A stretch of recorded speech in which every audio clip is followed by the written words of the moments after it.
నన్నేం చేయకండి బాబు. మీరేం చెప్పినా వెంటనే అర్థం చేసుకుంటాను బాబు. మీరు ఎలా చెప్పమంటే అలా చెబుతాను బాబు.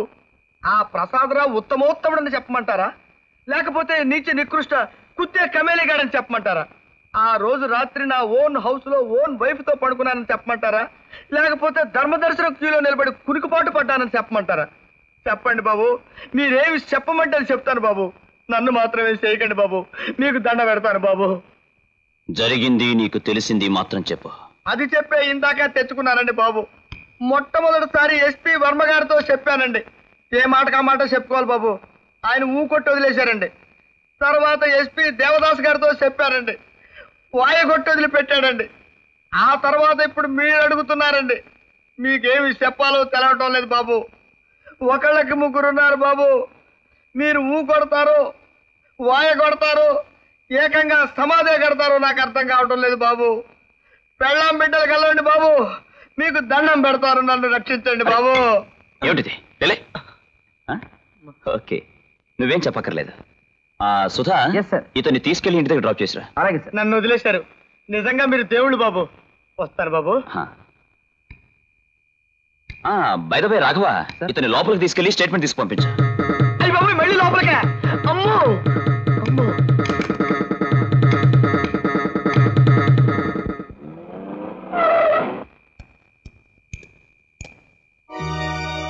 Good evening sir. ఓ మీరా? ఏ దొంగడో అని కంగారు పడ్డాను. పోలీసులం కదా, ఎవరిని చూసినా అలాగే అనిపిస్తుంది. ఏమిటింత రాత్రిపూట వచ్చారు? కూర్చోండి. Thank you sir. ఏం లేదు సార్, ఈ కేసుకు సంబంధించిన కొన్ని విషయాలు మిమ్మల్ని అడిగి తెలుసుకుందామని వచ్చాను. అనుభవజ్ఞులు కదా. అడగండి. బ్రహ్మానందం ఎస్పీ వర్మతో చెప్పిన సాక్ష్యానికి మీతో చెప్పిన సాక్ష్యానికి చాలా తేడా ఉంది. కారణం ఏమిటంటారు? ఆ ప్రశ్న అడగాల్సింది నన్ను కాదు, బ్రహ్మానందాన్ని. నెక్స్ట్. పోస్ట్ మార్టం రిపోర్ట్ అంత ప్రాపర్ గా ఉన్నట్లేదు. ఆ డాక్టర్ని మీరు ఏమైనా ప్రశ్నించారా? అతని గురించి మీ అభిప్రాయం ఏంటి? Post mortem report Indian evidence act ప్రకారం చాలా ముఖ్యమైన సైన్ డాక్యుమెంట్. అందులో తప్పుండే అవకాశం లేదు. అర్థం చేసుకోవాలి. అయినా అది హత్యో ఆత్మహత్యో తెలుసుకోవాలంటే స్పాట్కి వెళ్ళి చూస్తే బుర్రన వారికి ఎవరికైనా ఇట్టే అర్థం అవుతుంది. నా ప్రశ్న మీ బుర్రకెక్కినట్లేదు. నేను అడిగింది పోస్ట్ మార్టం చేసిన డాక్టర్ గురించి. Mr. Rajshekhar, regarding this case, I have already given my conclusions. Good night.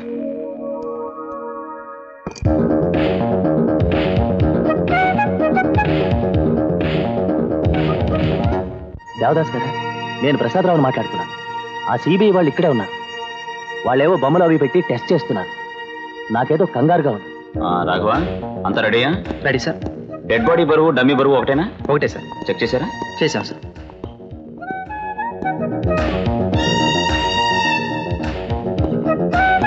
Good morning sir.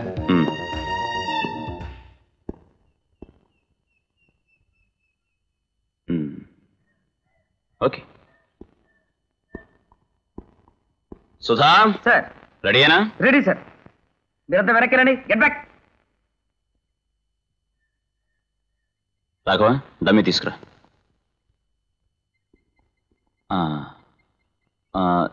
చూడు రాఘవ సార్, ముందు డమ్మీని ఇలా పట్టుకోవాలి. ఆ తర్వాత ఎవరైనా డెడ్ బాడీని విసిరితే ఎంత ఫోర్స్ ఇచ్చి విసురుతారో అలా విసరాలి. ఓకే? Okay sir. ఇప్పుడు రెండో డమ్మీని ఇలా నిలబెట్టి ఎవరైనా మామూలుగా దూకితే ఎంత ఊపిచ్చి దూకుతారో అలా పుష్ చేసి వదలాలి. ఓకేనా? Okay sir. అర్థమైందా? Yes sir. గుడ్. 1 సెకండ్.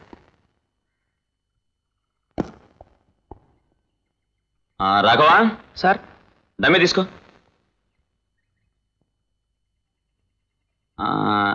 కొంచెం ముందుకురా. జాగ్రత్త. That's it. రెడీయా? సుధా రెడీ? Ready sir. ఇప్పుడు విసురు.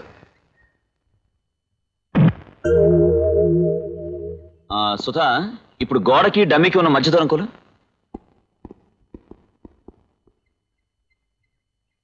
8 అడుగులు సార్. 8 అడుగులా? సెకండ్ డమ్మీ తీసుకో. రాఘవ సార్, తనంతట తానే దూకితే ఎలా దూకుతుందో అలా పుష్ చేయి. Okay sir. రెడీ? పుష్. ఇప్పుడు సెకండ్ డమ్మీకి గోడకి మధ్య దూరం కొలు. Yes sir. 4 అడుగులు సార్. 4 అడుగులా? రాఘవా నువ్వు కిందకి రా. Okay sir. Now mark the places and remove the dummies. Okay, it's over.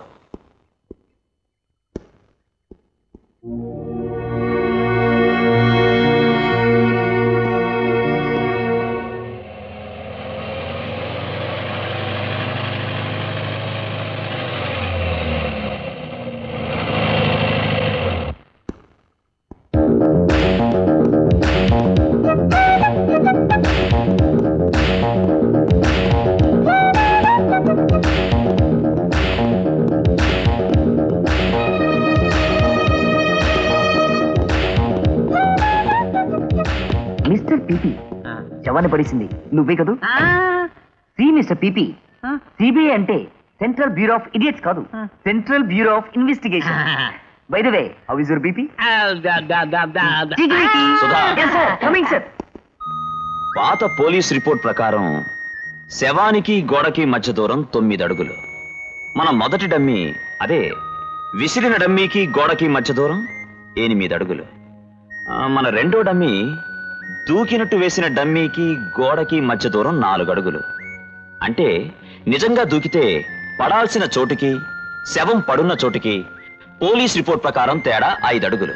మన టెస్ట్ ప్రకారం తేడా 4 అడుగులు. ఎవరైనా సరే ఆత్మహత్య కోసం ఎంత బలంగా దూకినా ఇంత దూరం పడ్డం అసాధ్యం.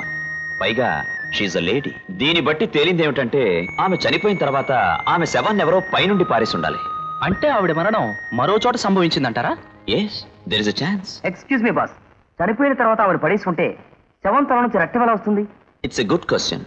కానీ మనిషి చనిపోయిన తర్వాత గంటన్నర వరకు శరీరంలో వేడి ఉంటుంది. ఆ తర్వాత రైగర్ మార్చ్ స్టార్ట్ అవుతుంది.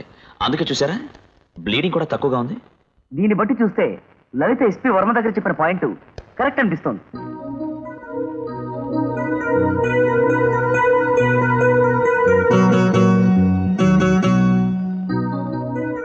సుధా, ఆ శవం మీద నువ్వు చేరపట్రా. Yes sir. Raghava sir, did you notice this? ఈ మార్కు చీర మీద ఉందేమో చూడు.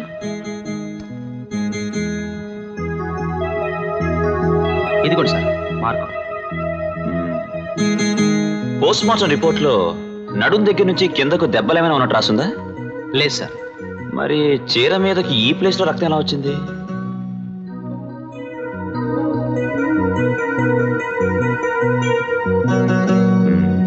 ఇప్పుడు మనం చేయాల్సింది ఏమిటంటే ఈ బ్లడ్ జ్యోతి బ్లడ్ ఒకటేనా అని తెలుసుకోవాలి.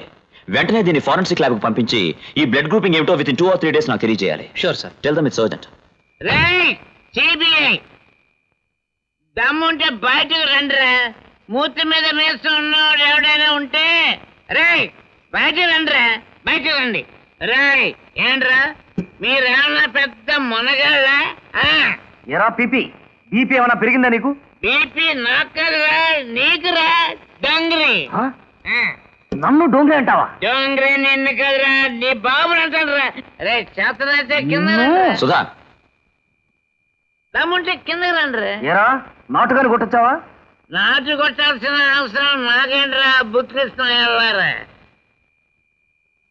రాయ్ నేను గేటు దాటి అవతల వచ్చానంటే మీకు చేపలు లేకుండా పోతాయి. వస్తున్నాను.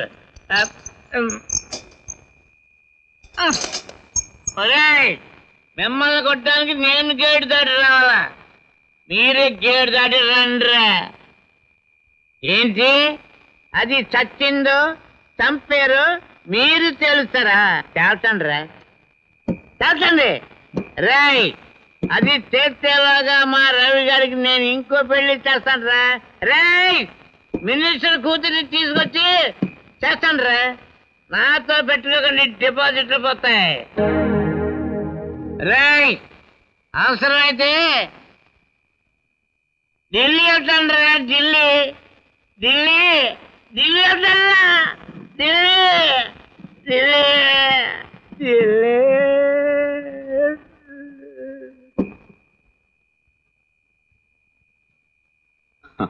come on. మీరు అనవసరంగా అడ్డొచ్చారు బాస్, లేకుంటే వాడిని పిచ్చ కొట్టుడు కొట్టుండేవాడిని. సుధా, మనకు సాయం చేయడానికి వచ్చిన వాళ్ళని కొట్టడం మంచిదంటావా? వాడు మందు కొట్టి నోటుకొచ్చినట్టు వాగితే సహాయం చేయడానికి వచ్చారంటారండి బాస్. వాడు మందులో ఉండడం వల్లే మనకి మంచి క్లూ ఇచ్చాడు. ఆ రవికి ఏ మినిస్టర్ కూతురైనా ఇచ్చి పెళ్లి చేస్తానన్నాడే, నోటీస్ చేశారా? Correct sir. ఆ విషయం గురించి ఎంక్వైరీ చేయాలి.